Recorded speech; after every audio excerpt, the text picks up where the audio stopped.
Ini kemudian menimbulkan pertanyaan mengapa pembunuhan seorang Austria di sebuah kota terpencil di Balkan begitu tiba-tiba mengakhiri masa perdamaian panjang pada tahun 1914. Jawabannya seperti yang mungkin sudah Anda duga dari panjangnya dokumenter ini. Tidaklah sesederhana itu. Untuk menceritakan kisah ini, kita harus mundur sekitar 40 tahun ke belakang. Perubahan besar yang akan Anda lihat adalah munculnya Jerman yang pada saat itu masih terbagi dalam 5 negara bagian berbeda seperti Bavaria. Lalu hanya berselang 1 tahun kemudian, seorang Bismarck muncul, ya kan? Asal-usulnya cukup samar.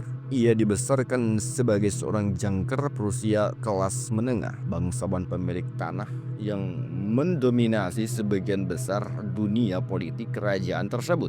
Lalu selalu dianggap sebagai sosok liar oleh para elit negara lainnya. Tingginya luar biasa untuk ukuran zaman itu, dan ia makan serta minum dalam skala yang sangat besar. Dengan kumis tebal dan alis lebat, Disraeli pernah menulis kepada Ratu Victoria bahwa penampilannya itu menyerupai raksasa. Namun ia memiliki kepala yang kecil dan halus, tangan yang lembut, dan yang paling mengejutkan, suara yang tipis dan cempreng, bukannya suara dalam dan menggelegar seperti yang mungkin dibayangkan. Ia sangat sinis, luar biasa cerdik, dan benar-benar tanpa belas kasihan.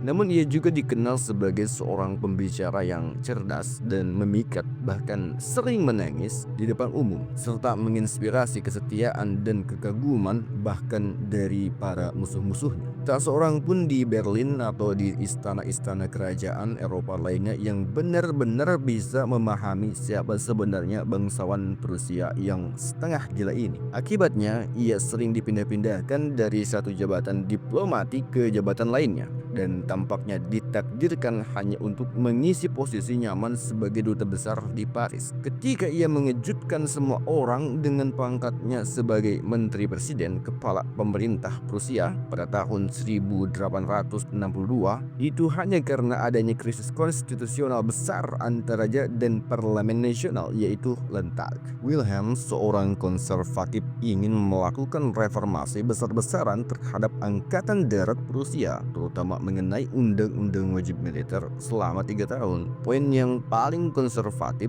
tapi reformasi itu membutuhkan dana yang ditolak oleh Landtag yang dikuasai oleh kaum liberal yang menentang kekuasaan raja. Bahwa sang raja kemudian berbalik kepada Bismarck dan menerima tuntutannya untuk mendapatkan kendali penuh atas pemerintahan adalah tanda